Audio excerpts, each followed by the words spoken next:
So, how do I fund deposits? Yeah, this is like probably I would say maybe one of the number one questions.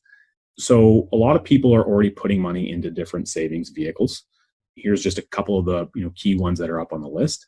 So a lot of times we're just working with redirecting where some of the money is flowing already, and then redirecting where it's going through a contract instead. And the other types of things that we also consider is, what are some of the regular spending you have? You paying extra on certain debts? Is that something we can work with?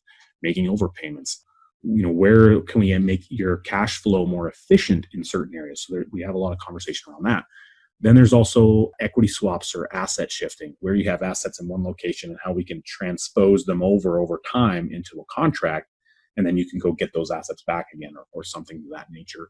And then another big one is windfall events. So tax return, you get a tax refund. You have an inheritance, you sell a property, you sell a car for a profit. Like, something happens where newfound money you didn't expect shows up. You have a bonus at work. These are windfall events that we can kind of work with.